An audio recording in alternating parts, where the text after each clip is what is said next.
Muy buenas tardes a todos. Seguiremos con la lectura de la revista Punto Final. Quedamos ayer en la mitad de la entrevista entre Regis Debray y Salvador Allende. Entonces, continuemos.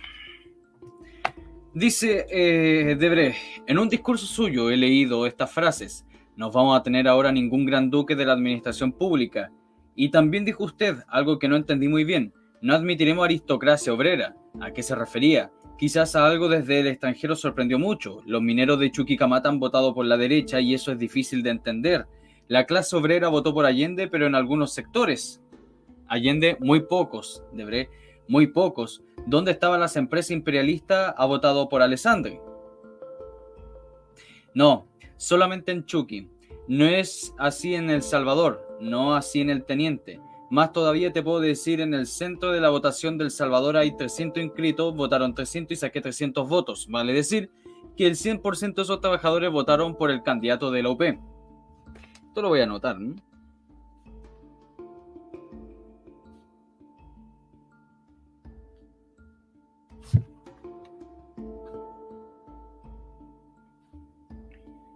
Ya.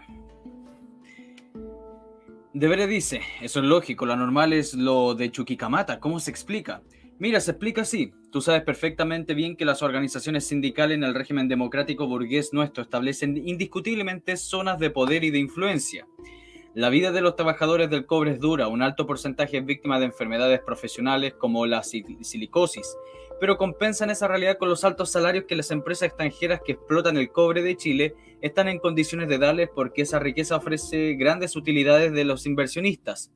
Durante años se le ha dicho por parte de las empresas norteamericanas que el día que ellas se vayan de Chile, su situación se desmejorará, sobre todo a los que ganan en dólares. Nosotros tenemos escasos medios de comunicación para destruir el esquema mental impuesto por la clase dominante sobre las grandes masas de la población que vive en gran medida aislada. Es conveniente que recuerde que Chuquicamata es prácticamente una ciudadela aislada que es dominada por la empresa imperialista. Debemos luchar por darle conciencia a esos trabajadores. No basta que los trabajadores tengan organización sindical, es necesario que ella esté impregnada de la ideología revolucionaria. Los partidos comunistas y socialistas han luchado por mantener la Central Única de Trabajadores con una ideología revolucionaria. También luchamos porque el pueblo se organice, y es útil que sepas que solo el 20% de la clase trabajadora está organizada en Chile y que por lo tanto la inmensa mayoría no lo está. ¿Y cómo se explica la falla? Se explica esa falla por muchas razones. Primera, porque los gobiernos no han facilitado el que organicen los trabajadores, porque eran gobiernos de clase. Tú comprendes que un trabajador organizado es un trabajador que tiene mucha más fuerza, que tiene conciencia y va a luchar en mejores condiciones por sus derechos. Tampoco ha dado personería jurídica a la CUT, quizás. Tampoco se la dieron, nosotros se la tendremos que dar. ¿Usted piensa aumentar la base sindical, promover la sindicalización? Total. De todos los trabajadores, inclusive los trabajadores del sector público, estarán agrupados. Tienen una organización, pero no está reconocida. Bueno, eso tiene matices distintos porque, por ejemplo, yo he leído que en Francia hasta la policía a veces ha amenazado con huelga. En Chile, por ejemplo, dentro de la concepción democrática burguesa, sería inadmisible para los chilenos. Nosotros vamos a organizar auténticamente a los servidores del Estado también, pero sobre la base de que ellos tienen que tener conciencia de que este es un gobierno y que no es necesario ir a la huelga para solucionar sus problemas. ¿Qué es lo que sucede? Que los obreros del cobre, por ejemplo, tienen y tenían conciencia de una huelga de cobre. Es una huelga que ningún gobierno puede tolerar que dure 60 o 30 días, porque es un golpe brutal para Chile, porque los ingresos del fisco disminuyen ostensiblemente. Entonces, lógicamente, tienen que la gran palanca de que su huelga repercute en la economía nacional. Y todos los gobiernos tienen que solucionar este problema. ¿Y cómo lo solucionan? Bueno, dándole la satisfacción a un porcentaje muy grande de lo que piden. Entonces, ¿de qué se trata? De que los obreros tengan conciencia, los obreros del cobre, que no porque están ahí en el cobre, ellos van a obtener una situación de excepción muy superior al resto de los trabajadores. En que tienen que tener la misma posición de clases, tienen que darse cuenta que nosotros necesitamos su trabajo y su producción para Chile, y que la inmensa mayoría de ellos tienen salarios que les permiten vivir. Esa es la realidad, y ahí está el fondo en que radica, que es un problema de conciencia. de la toma de conciencia de clase de la gente. Y en el cobre un porcentaje de los trabajadores pasa a empleados y un porcentaje de esos empleados, aún siendo chilenos, son pagados en dólares. Algunos de esos empleados pagados en dólares, no digamos que todos, vendían los dólares en la bolsa negra y por lo tanto cuando uno pregunta ¿cuánto ganaba usted? No te dicen el equivalente en escudo sobre la base del cambio oficial, sino de un cambio negro. En cuanto al papel de los trabajadores en los centros de producción, usted ha indicado que en el área de la economía social el gobierno iba a dar participación en los directorios de empresa y los trabajadores, empleados y técnicos además. Eso para mí, siendo usted socialista y conociendo las antiguas, aunque remotas relaciones del Partido Socialista con Yugoslavia, me hace pensar en autogestión. No. Nosotros hemos planteado como una necesidad la presencia de obreros, empleados y técnicos en un porcentaje en la dirección de las empresas, pero eso no implica que esas empresas vayan a tener independencia para producir. Nosotros somos y seremos partidarios de una economía centralizada. Las empresas tendrán que desarrollar los planes de producción que fije el gobierno. Ahora, para que eso se cumpla, entonces discutiremos con los trabajadores, pero no le vamos a entregar una empresa a los trabajadores para que ellos produzcan lo que quieran y para que ellos obtengan desde el punto de vista personal, porque tienen una empresa que es vital para el país, mayores ingresos que el resto. Estamos en contra de esa política.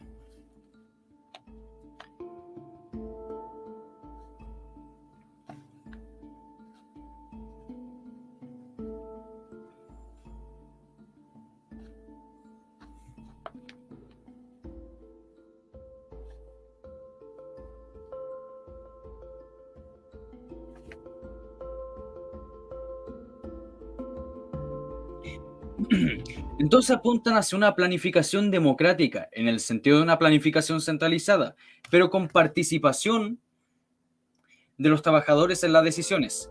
Evidente. Y si no, no habría posibilidad del desarrollo que necesitamos. Es por eso que le hemos dicho a los trabajadores, por ejemplo, cuando fui al carbón, lamento mucho no haberte invitado, me hubiera gustado sobremanera hacerlo para que hubieras visto en esa zona y hubieras hablado con esos trabajadores. Bueno, ¿qué le dije a los trabajadores? Ahora están produciendo ustedes 3.800 toneladas de carbón al día. Necesitamos producir 4.700, o sea que hay que aumentar la productividad. Ustedes tienen que trabajar más y producir más y sacrificarse más. Pero no se van a sacrificar para que se llenen los bolsillos de la empresa particular para la cual trabajan. Ahora van a trabajar para ustedes porque les vamos a mejorar sus condiciones. Les vamos a dar viviendas de seres humanos, les vamos a hacer canchas deportivas, les vamos a dar leche a sus niños, les vamos a dar facilitaciones a la educación. Van a trabajar para el país. El carbón nosotros lo necesitamos como fuente todavía energética, sobre todo frente a la disminución del petróleo. Esa es la importancia que tiene que los trabajadores conozcan los problemas nacionales y que se den cuenta que tanto el que está en el carbón como el que está en el cobre, como el que está en la tierra, está trabajando para Chile y no está trabajando en función únicamente de sus problemas personales y gremiales. Darles una conciencia de poder finalmente, evidente, y al mismo tiempo de que el poder representa para el país y para los planes de desarrollo económico nacionales. O sea, sin sentido economicista, sin regionalismo, sin egoísmos. Y en este aspecto de la relación de la clase obrera como clase hegemónica o no, como el poder político se puede ampliar un poco más. Usted sabe perfectamente que una cosa es tener la dominación política y otra cosa es poder ejercer la dirección social, moral y cultural de una sociedad determinada. Hasta con un poder político obrero puede ser que la burguesía siga poniendo su ideología, controlando las normas culturales y los comportamientos sociales, sin hablar de la permanencia del aparato institucional que impide la expresión directa de la iniciativa de masas. Puede causar inquietud la permanencia de este dominio difuso, que hasta lo puede conservar una clase dominante después de haber sido nacionalizadas las bancas y empresas monopolistas. Claro, que esos no son problemas del momento, pero lo que sí se plantea como un problema de actualidad es la cuestión de los medios de comunicación de masas. Estos no responden al poder popular, sino el poder del dinero. Hoy, como ayer, me imagino que hasta para usted, como gobernante, debe ser un rompecabezas. Sin discusión que lo es. Y tenemos conciencia de esto. ¿Y piensa resolverlo de alguna manera? Desde luego, lo hemos hecho. No vamos a suprimir los medios de difusión que tiene la burguesía, pero vamos a cohesionar los nuestros, vamos a aumentar los nuestros, vamos a hacer indiscutiblemente que los que trabajan en estos medios, que los periodistas tengan conciencia de que ellos serán los primeros beneficiados con el cambio y que por lo tanto cuando trabajen también en esas empresas burguesas y vean que la política está en contra de ellos, del gobierno popular, ellos sean dentro de esas empresas un factor de resistencia. Cuando el periodista se sienta amparado y sepa que no va a encontrar trabajo en otra parte, ¿no es cierto?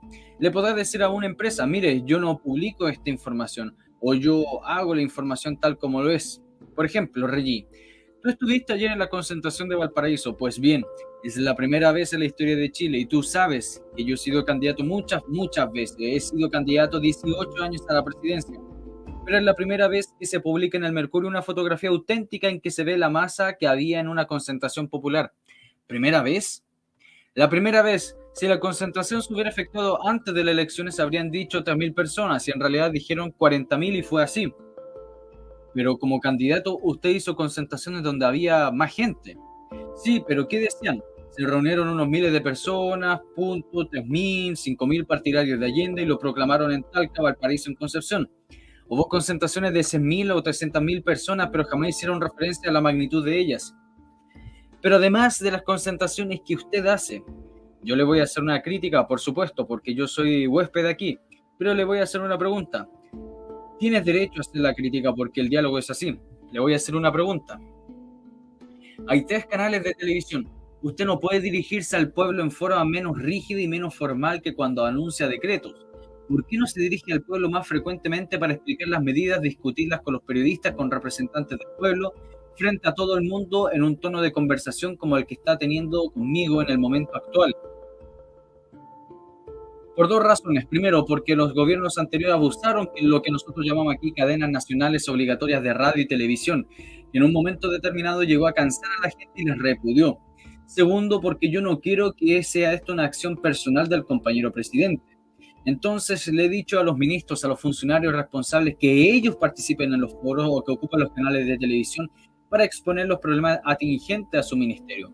Hay que tomar en cuenta, eso sí, que las televisiones que hay, solo una es del Estado. Además, el Consejo Directivo limita bastante las posibilidades del gobierno y eso ha sido una maniobra de tipo político en contra nuestra. Y los otros 2 pertenecen a las universidades, así que tenemos que tomar en cuenta y en consideración estos hechos. De todas maneras, yo creo que semanalmente participan 1 o 2 ministros en foros y en espacios de televisión y yo mismo, sin trazarme un plan determinado, creo haber participado más o menos cada 10 días. Ahora he estimado conveniente hacerlo, por ejemplo, sobre todo en los casos de importancia. Una cuestión paralela a esta, en los actos de los discursos de la época y discreta propaganda de la UP, hay un tema que vuelve frecuentemente, el hombre nuevo, la nueva moral, etcétera. ¿No le parece utópico hablar de eso en una sociedad todavía tan medularmente burguesa en la cual no han sido removidos todavía los antiguos moldes escolares? No, nosotros comprendemos perfectamente bien que la gente educada, formada por esa sociedad, nada tiene que ver con lo que llamamos el hombre nuevo.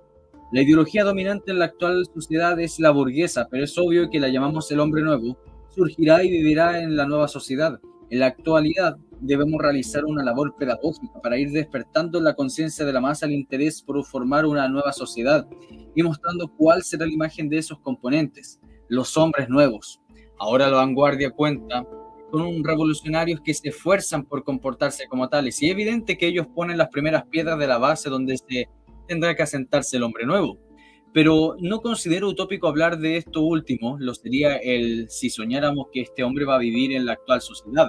El hombre nuevo va a surgir en la nueva sociedad, cuyas bases económicas quedan todavía por construir y saldrán cuando el hombre nuevo sea producto de la nueva convivencia social, cuando haya sociedad sin clases, cuando haya sociedad socialista. O sea, no son todavía problemas de la actualidad, ¿no es cierto? Pero hablemos de los problemas de actualidad. Las nacionalizaciones han sido muy importantes.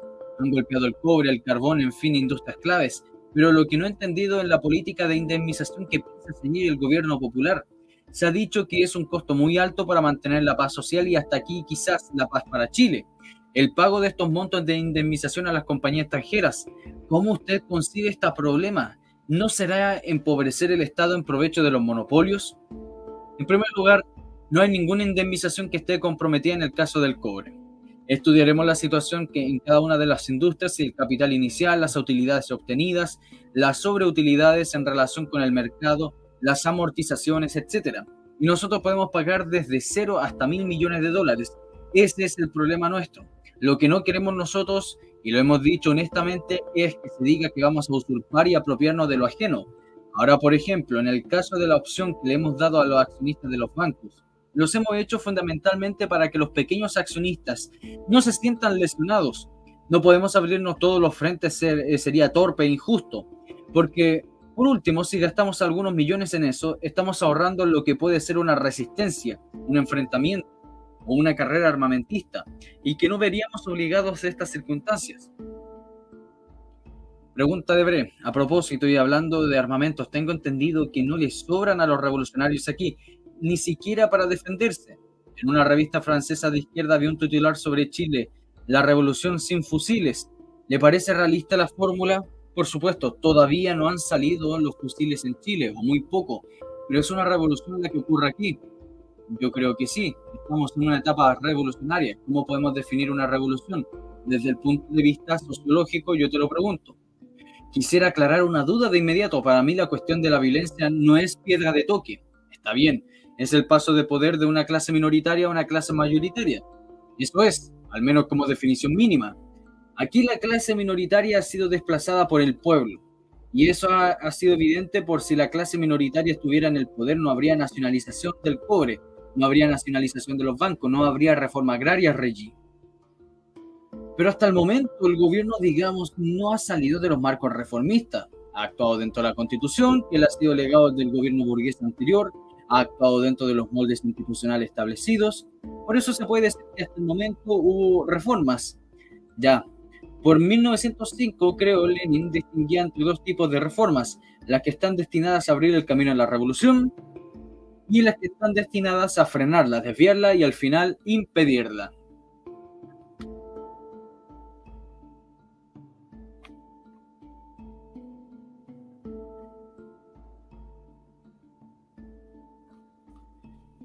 Allende responde, yo creo que nosotros hemos utilizado aquellas que abren el camino a la revolución. Ahora tenemos la pretensión, y eso sí que lo voy a decir con modestia, de estar creando un camino distinto, de mostrar que puede hacer estas transformaciones profundas que son el camino de la revolución. Nosotros hemos dicho que vamos a crear un gobierno democrático, nacional, revolucionario y popular que abriera el camino al socialismo, porque el socialismo no se impone por decreto. Todas las medidas que hemos tomado son medidas conducentes a la revolución. Pero mi pregunta tenía un poco de trasfondo histórico. Aquí ya hubo Frente Popular y aquí ya hubo gobiernos democráticos. Usted fue ministro de Pedro Aguirre Cerda, después vino de González Videla, que terminó mal cuando empezó la Guerra Fría. Después vino el populismo de Ibáñez. Eso ha fracasado, y no solamente aquí, sino en todo el continente. ¿Qué ha fracasado? Perdóname. ¿Qué ha fracasado? Ha fracasado una cierta política colaboracionista conciliadora basada en una simple combinación electoral entre partidos obreros y partidos, digamos, demoburgueses. ¿Cómo usted, compañero presidente, puede asegurar que los fracasos de antes no se van a repetir en 1971 en Chile? En primer lugar, Reggie, yo sostengo que el Frente Popular chileno no fracasó, por una razón muy sencilla, porque el Frente Popular chileno no se propuso una transformación revolucionaria de Chile. Pedro Aguirre Cerda levantó un programa que decía pan, techo y abrigo, es decir, un programa humanitario, pero no un programa de contenido social ni mucho menos revolucionario. El que piensa que Pedro Aguirre Cerda era un revolucionario tendría que decir, claro, fracasó, pero resulta que nosotros entramos consciente a colaborar para hacer la izquierda del sistema, es decir, del sistema capitalista. En cambio, el programa lo dice hoy, luchamos por transformar y cambiar el sistema. Es completamente distinto. En el Frente Popular, Reggie, había un partido hegemónico, un partido mayoritario, el partido de la burguesía, el partido radical. Hoy día, en la Unidad Popular no hay ningún partido hegemónico, pero están presentes dos partidos de la clase obrera, partidos revolucionarios, partidos marxistas. Por último, compañero, el presidente de la República es un socialista.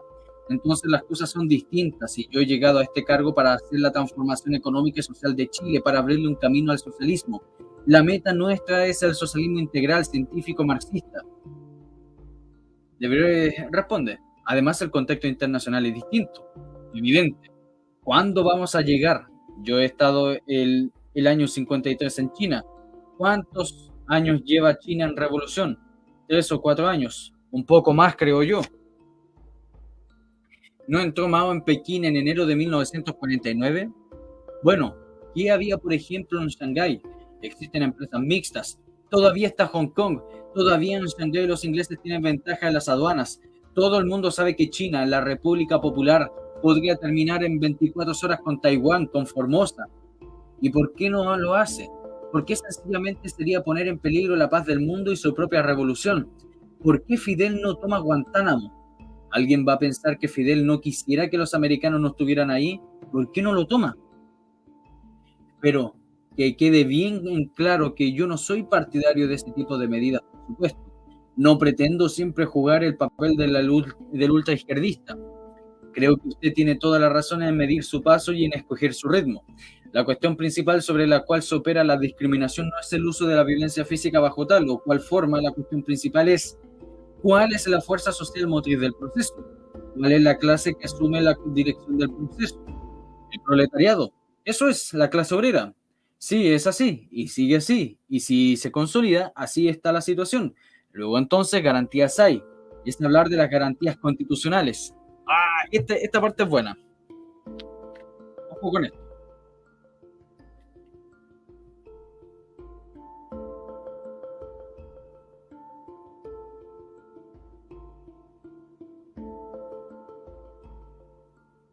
Ojo con esto.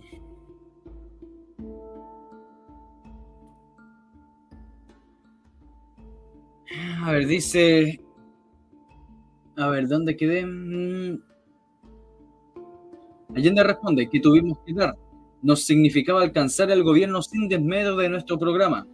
Era absolutamente necesario, era imprescindible negociar ese estatuto de garantías democráticas.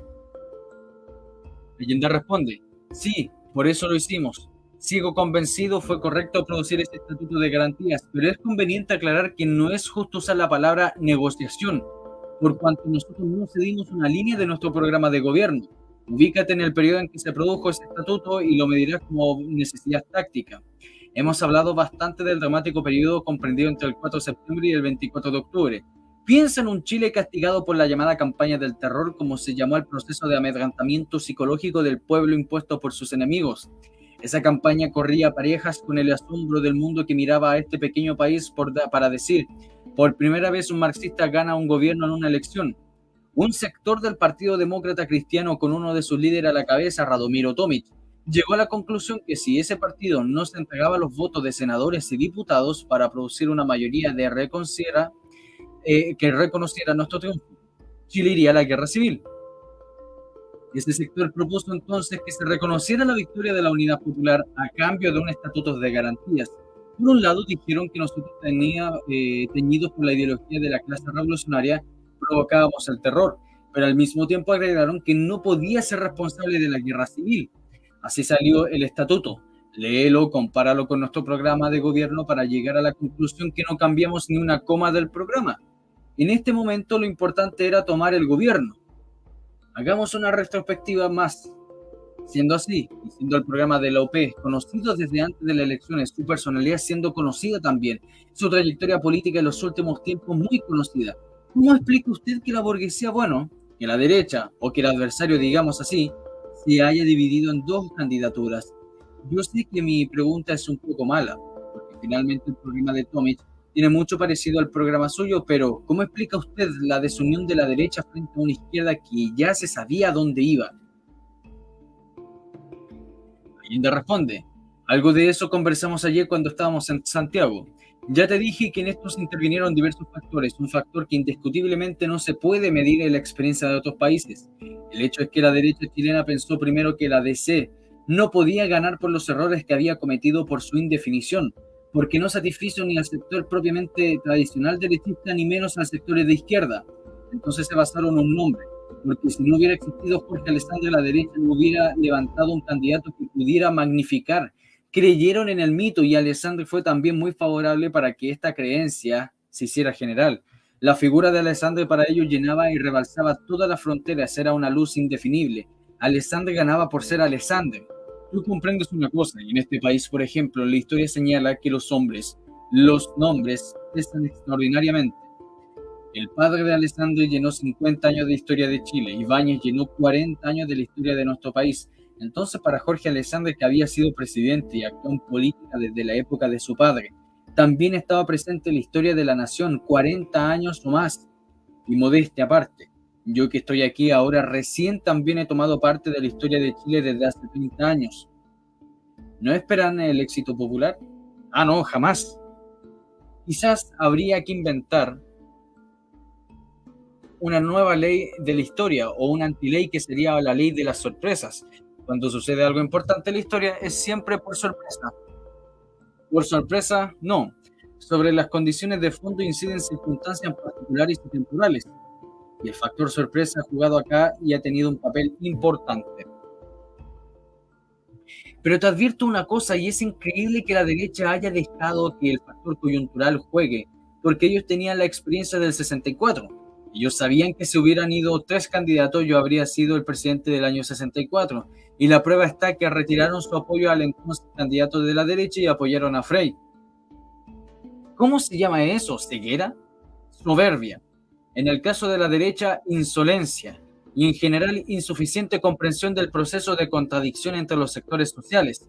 Sí, quizás también entre el juego de una convulsión social generalizada en Latinoamérica, una toma de conciencia antiimperialista, una toma de conciencia del agotamiento del sistema capitalista en los países dependientes que se hace sensible en muchos sectores de la misma burguesía. Creo que Tomic es un producto, digamos, de esta radicalización de la pequeña burguesía. Exacto, nadie puede discutir eso. En muchos aspectos, el programa de Tomic tiene un puntos amplísimos de contacto con nosotros, y para alguna gente tenía algunos puntos más avanzados que nosotros.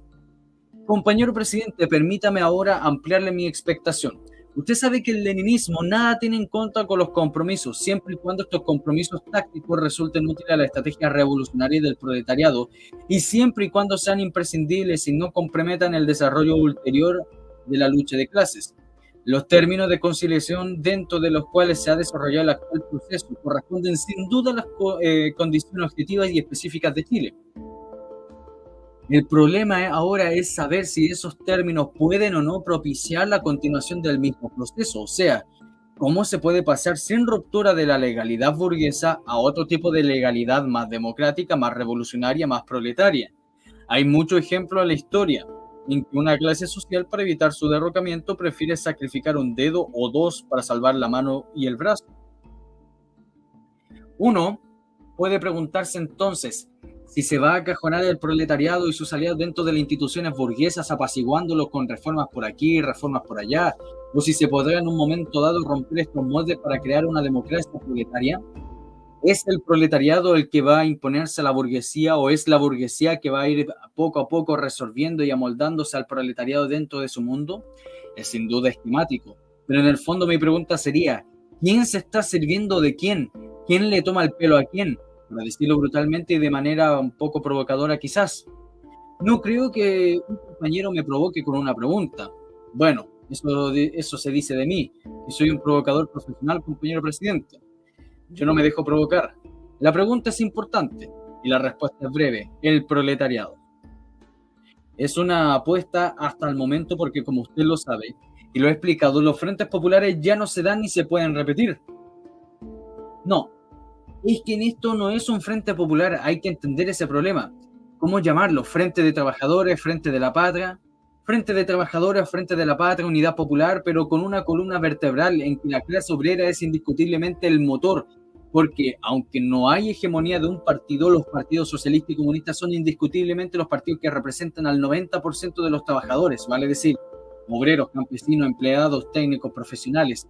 Bueno, entonces la pregunta es, ¿quién se va a servir de quién? Aún aceptando la forma de la pregunta del proletariado. Y si no fuera así, yo no estaría aquí, yo estoy trabajando para el socialismo y por el socialismo. Su respuesta me convence. Cuanto más que el proceso chileno actual se desarrolla en un contexto internacional definido y que la correlación de fuerza a nivel mundial ha cambiado mucho desde los años del Frente Popular de la preguerra. Hay que recalcar esto ya, son muchos los que dicen afuera, Chile es la Inglaterra de América Latina. Esa gente es buena y son como nosotros, no son tropicales, no les gusta la violencia, etc. Pero tengo entendido que el problema de Castro y de Cuba han sufrido las consecuencias de la política imperialista. Cuba dejó la OEA cuando prosperó otra fase del plan para aislarla y quebrarla económicamente, la que se concretó con la resolución que no contó con el voto favorable de Chile. de expulsarla del seno de la OEA. El cerco económico hecho por Estados Unidos a Cuba se hizo sin acuerdo de la OEA. Ha sido una determinación del Departamento de Estado americano. Entonces, los términos con que se juzga a Fidel y la OEA lo entiendo. Ahora nosotros sabemos perfectamente bien las limitaciones que tenemos, pero yo digo que para nosotros es necesario, es indispensable usar esa tribuna para plantear nuestros puntos de vista y para señalar que la OEA debe cambiar. Y de esta manera quizás podrán tener un papel positivo a medida que van cambiando las cosas. Y las cosas cambian rápidamente en ese continente. Ahora bien, en cuanto a sus relaciones con Estados Unidos, tienen razones para temer un empeoramiento. ¿Qué es lo que esperan? Si nos sometemos a la historia, es cierto que podemos temer muchas cosas. La experiencia de Latinoamérica al respecto es dramática, es sangrienta. Pudiéramos hablar de la política del garrote, de la política del dólar, del desembarco de marinos, ya lo sabemos. Ahora bien, nosotros también pensamos que Estados Unidos como pueblo y como nación está hoy en día viviendo etapas muy diferentes a las de antes. Ellos tienen profundos problemas internos. No solo el problema de los negros, tienen el problema de los sectores obreros, de estudiantes, de intelectuales que no aceptan la política de agresión. Además de ellos, se han concentrado en la repulsa mundial con su actitud en Vietnam. Por lo tanto, le es más difícil proceder en América Latina. Nosotros no tenemos ninguna actitud agresiva contra el pueblo norteamericano. Y la agresión vendrá de ellos si es que tiene que venir. Por eso digo, de parte nuestra ni siquiera es verbal. El señor Nixon es presidente de Estados Unidos y yo soy presidente de Chile. Yo no tendría un término despectivo contra el señor Nixon mientras el señor Nixon respete el presidente de Chile. Si ellos rompen con esto, que es una obligación, si una vez más hacen tabla rasa de la autodeterminación y de la no intervención, se van a encontrar con una respuesta digna de un pueblo y de un continente. Lo saben, de tal modo que no creo que cometan disparates, pero hay otras formas de agresión económica, bloqueo. Yo creo que no lo van a hacer. Primero, porque como te digo, nosotros hemos procedido dentro de las leyes chilenas, dentro de la Constitución. Por eso sostuve yo a Regí que la victoria por los causas electorales era la derrota para determinada la política, porque ellos sí que les amarraban las manos. Era quitarle toda legitimidad a cualquier intervención. Pero cuando se trata de intervenir, la verdad es que nos preocupan mucho más las leyes internacionales. Finalmente, ¿en qué reside para usted la elección del proceso chileno? ¿Cuál es la lección para Latinoamérica en su concepto? La lección es que cada pueblo tiene su propia realidad y frente de esa realidad hay que actuar. No hay recetas. El caso nuestro, por ejemplo, abre perspectivas, abre caminos.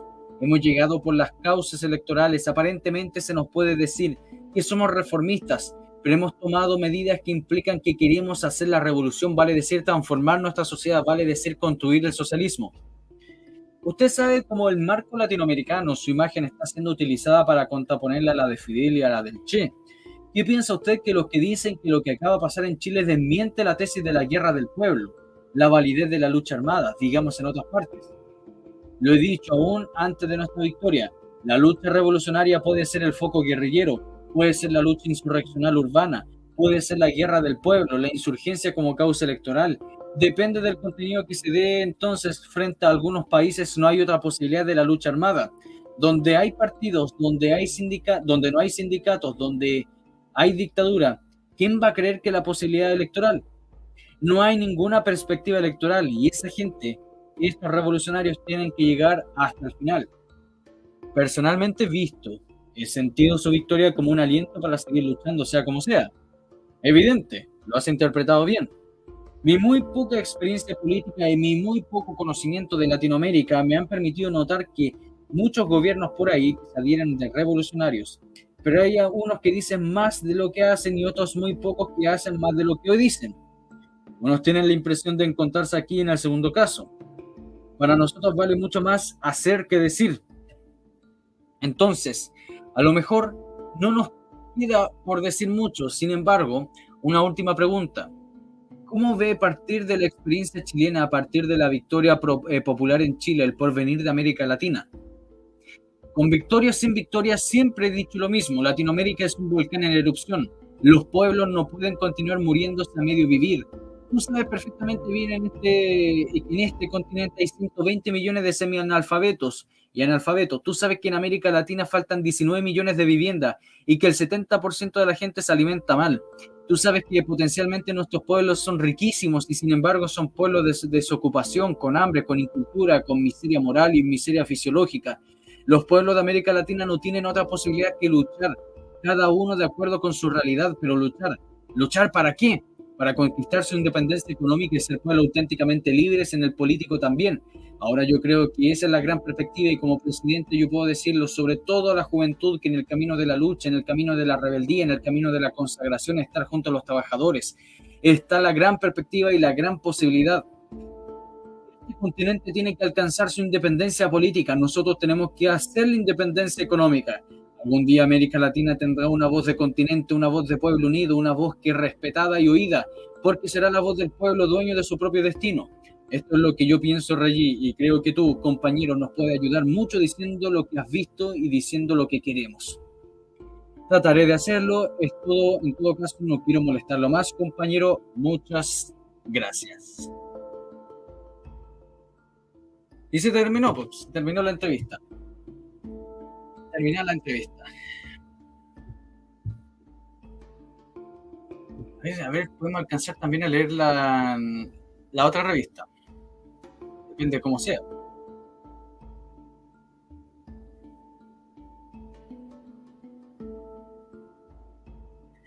Ya. Hagamos esto, veamos esta otra revista.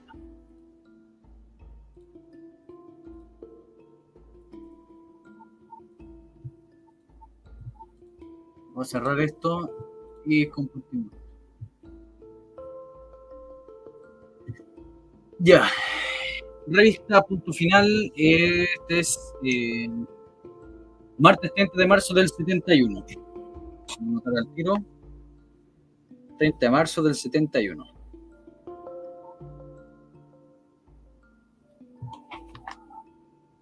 Ya. Los tentáculos de la mafia. Pruebas los demuestran. Momio intentan crear hambruna en el país. No, nos vamos a saltar las especulaciones de estos tipos de que quieren crear hambre, la derecha quiere crear hambre, quiere matarlo a todos. Eso no lo saltamos. La movilización campesina en Cautín. Esto es importante. Esto sí, vamos a leer esto. Esto sí, pues esto es algo que pasó. Los otros eran interpretación y es lo que creían ellos. A quién le interesa lo que ellos creían, lo que importa es lo que pasó. Movilización campesina en Cautín. En la situación de Cautín ya se dieron los datos estadísticos, lo aportó el regional del MIR y se entregó una crónica y algunas informaciones complementarias. Pero aparentemente muy amplios sectores de la vanguardia no han llegado a comprender todavía al final de cuentas de qué se trata en Cautín. En el resumen de la intervención de Vuskovic en la Asamblea Nacional de la UP, se dice claramente, sin una movilización activa y combativa de las masas, este proceso corre el peligro de detenerse a mitad de camino.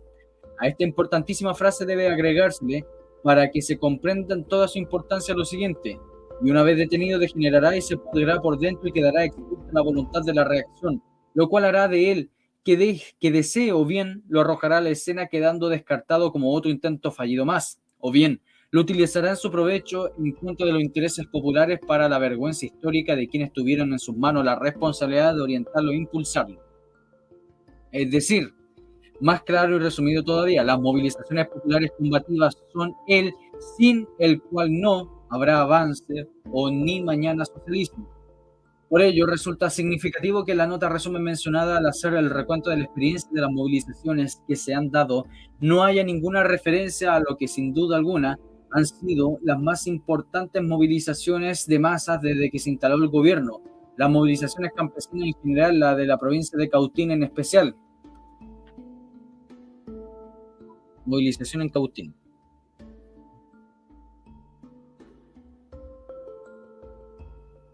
Página 7.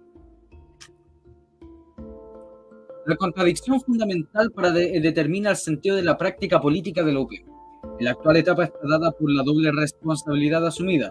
De un lado, como gobierno de un lado burgués, que tiene la responsabilidad de mantener el orden. De otro lado, como vanguardia organizada del pueblo, que pretende ser y tiene la responsabilidad de orientar e impulsar las movilizaciones populares. Esta contradicción no es invento de alguna mente imaginativa en una realidad indiscutible.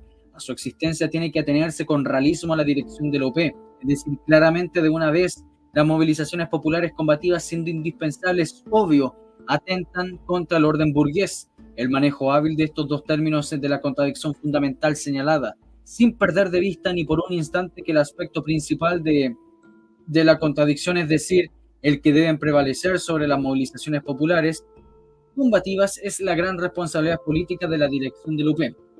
Está perfectamente claro que el UP ha venido manejando mal este problema y que, así como demostró notable capacidad política para obtener el triunfo electoral, está demostrando claras limitaciones para orientar e impulsar las movilizaciones que son ahora indispensables. El MIR, de su parte, no tiene ninguna responsabilidad por el mantenimiento del orden burgués.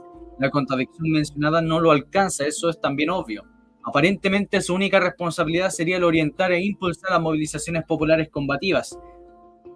Sin embargo, puesto que la conciencia de las masas está hoy en día más avanzada que la dirección del OP, entrampada en una contradicción que está manejando mal, el MIR, que sí está en una correcta posición de vanguardia, o sea, en el que onda en esta nueva subjetividad de masas, tiene que estar además atendiendo el problema de las relaciones con la OP, para no distanciarse de esta y de ser vanguardia y pasar de esa traba del proceso. Allí queda planteada de manera resumida y por el plano teórico la trama que explica a la luz de los hechos lo que pasa en Cautín. Acaba de explicar lo que pasó en Cautín. La primera etapa de movilizaciones campesinas desde la instalación del gobierno se dio a través de las ocupaciones de tierra que alcanzaron proporciones muy importantes en Cautín y ya han sido analizadas y que mostraron la naturaleza del problema y que obligaron al gobierno a desplazarse a la provincia con lo mejor de sus efectivos administrativos y burocráticos para una acción relámpago y aplicar la ley y ponerse en tono con la combatividad de esas masas.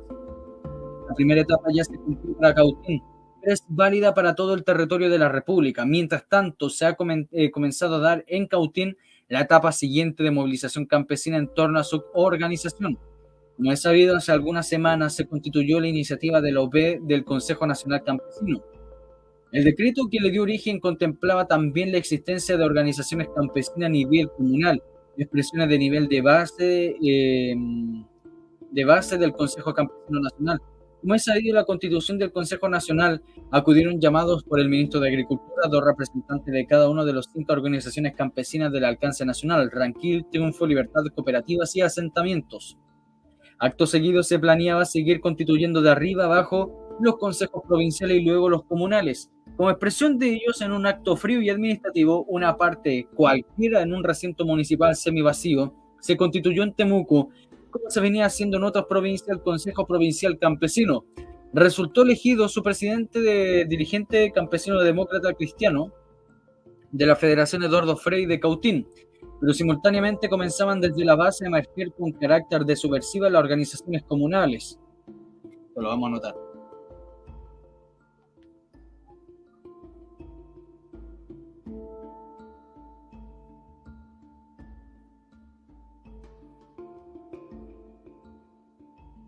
Ya. En Cautín hasta hace poco todo era de la reacción, es decir, que no solo tenían el monopolio de los medios de producción y el control de las instituciones del Estado, sino que además tenían en su poder la conciencia de las masas, lo que quedó debidamente registrado en los resultados electorales, donde la candidatura de Allende obtuvo el último lugar. El control de las instituciones del Estado lo comenzó a perder la reacción a partir de la instalación del gobierno del OP.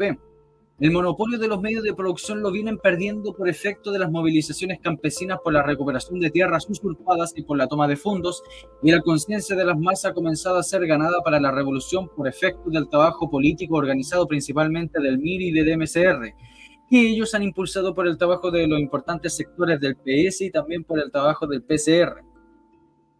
PCR, por si acaso, el Partido Comunista Revolucionario. Y el MCR, Movimiento Campesino Revolucionario, que era un frente de masas del MIR. Era un brazo del MIR. En Lautaro, el sábado 16 de enero, el MCR entró en un pueblo con sus fuerzas comunales desplegadas, una columna de campesinos pobres en líneas de 4, un fondo organizadas por comités de base, seguido la zona de procedencia cargando sus respectivos cartelones de identificación y sus consignas, precedidos por una gran imagen del Che Guevara, y flanqueados por 3 destacamentos milicianos armados con simbólicos bastones de madera, los que cuando adoptaban el paso regular eran llevados como si fueran fusiles. Los milicianos provenían de campamentos de los fondos tomados por el MCR. Las personas que formaban esta gigantesca columna de casi 1 kilómetro de largo y que estaba integrada por lo menos por 1.300 campesinos provenían de las bases del MCR en toda la comuna. Su entrada a la ciudad provocó, al pasar delante del cuartel del ejército y de los carabineros, la sorpresa y la curiosidad de los mandos y la tropa, los que se agolparon en las puertas y las ventanas y de los locales. Algunos miraban con alegría y fueron varios los que saludaron el paso de las masas. Fíjense, 1.300 tipos, y el MCR era una organización eh, terrorista, revolucionaria, 1.300. Ahí cuando este fulano Altamirano anda diciendo, no, si solamente habían como 1.000 personas, no estábamos organizados, porque me tuve que comer el libro de la Patricia Pulitzer, ¿cómo se llama la señora? Me tuve que comer el libro. Y ahí Altamirano chamulla de una forma increíble y se contradice con otros autores de izquierda que he leído. Bueno,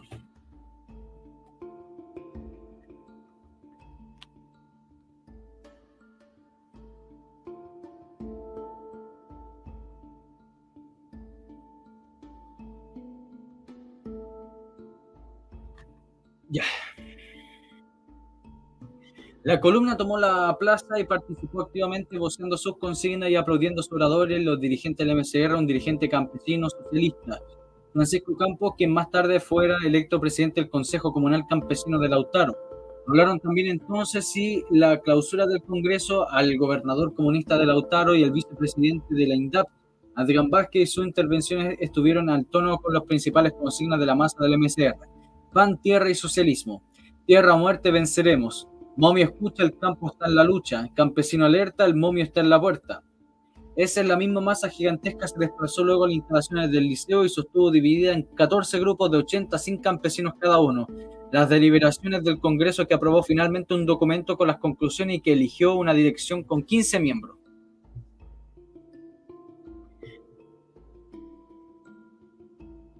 Qué interesante. Abajo hay un cuadro sobre la reforma agraria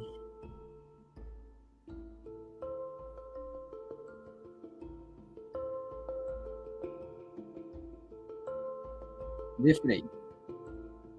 Página 9. Y esto saltémonos porque son consignas, andan tirando consignas y cuestiones de ese estilo. Saltémonos acá. Ya, esto es lo último. Dice, y será esa masa organizada la garantía mayor que el programa de la UP se cumpla con la gran burguesía y el imperialismo sean definitivamente derrotados. En Cautín estos meses de verano se está dando una gran batalla, la batalla más importante de la hora, y la están dando las masas bajo la orientación de una línea justa, una línea que no está ni dentro ni fuera del OP, sino que está entrecortándola. Alrededor de esta línea de movilizaciones combativas de masa se debe agrupar toda la OP, puesto que se trata del fin el cual no, y traerla al campo, a la ciudad, y llevarla a las masas obreras de los 150 grandes monopolios industriales que deberán ser expropiados para comenzar allí el trabajo de la agitación, propaganda indispensables.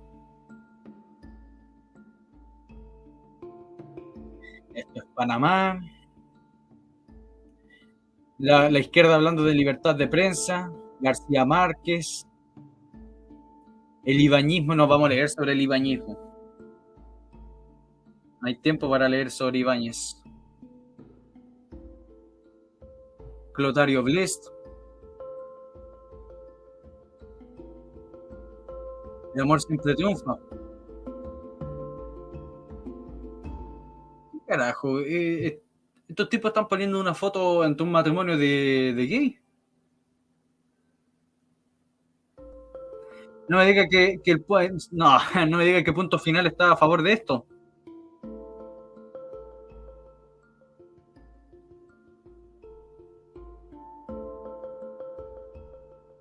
Claro que sí, pues acá están haciendo campaña del matrimonio, o sea, ¿no? Del gaymonium, del matrimonio homosexual. Están haciendo campaña Punto Final, pues supuestamente Punto Final es guevarista. Se fija son terribles chuecos esta gente Punto Final. La gente Punto Final apoyó a Guevara y Guevara nos masacró a esta gente. Ahí ustedes pueden ver los chuecos que son el Partido Comunista, que levantan figuras de Che Guevara y al lado levantan banderas de la bandera homosexual. No, son muy chuecos esta gente.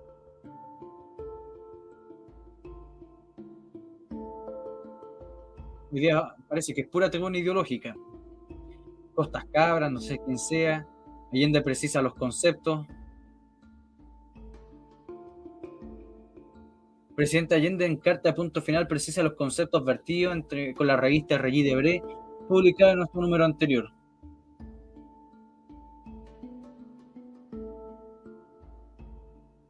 A ver, acá esta es una carta que le escribió Salvador Allende a este fulano de Cambiese, que fue un panelista, bueno, no un panelista, sino más bien un personaje importante, punto final. Dice: estimados compañeros, ha llegado a mi poder el ejemplar del punto final titulado Allende habla con Debré, que acaba de ser expuesto en circulación en Chile. Yo no revisé las pruebas de imprenta de la conversación que sostuve con Debré, y cuando ahora recorro la versión hecha pública me encuentro con dos ligeros errores de impresión que quisiera precisar. En primer lugar, yo nunca dije la dinámica del proceso revolucionario irá creando las condiciones en un determinado momento para algo así como el Partido de la Revolución, sino algo muy distinto. La dinámica del proceso revolucionario podría crear las condiciones que en un determinado momento dictarán el lugar a algo como el Partido de la Revolución. Lo que yo planteo es una simple posibilidad entre varias que la evolución de los acontecimientos pueden originar. Solo así se entiende la línea lógica que informa el resto de mi respuesta. Pero hablar en este instante de un partido único de la revolución es una utopía. En segundo lugar, cuando yo me refiero al Partido Radical, no lo defino como partido de la burguesía, sino como partido popular de la mediana y pequeña burguesía. Es un matiz de la mayor trascendencia teórica y política, práctica. Sin esta distinción, nadie puede entender el sentido de nuestra evolución política de los últimos 80 años, ni la razón de ser del Frente Popular en 1938, ni hoy. Lo de que la Unidad Popular está en condiciones de proceder a las transformaciones estructurales que permitan la construcción de una sociedad socialista en nuestro país. Aprovecho la oportunidad para saludarle atentamente a Salvador Allende Bosques. Vámonos, Tere.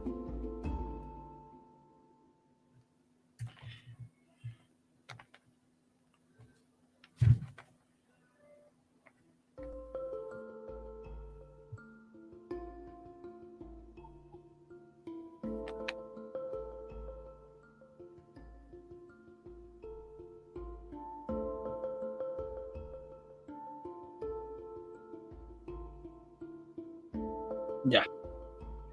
Página 30. Uruguay con el Frente Amplio. Y era. Acá pone la CIA, la DC, Anaconda y el Partido Nacional.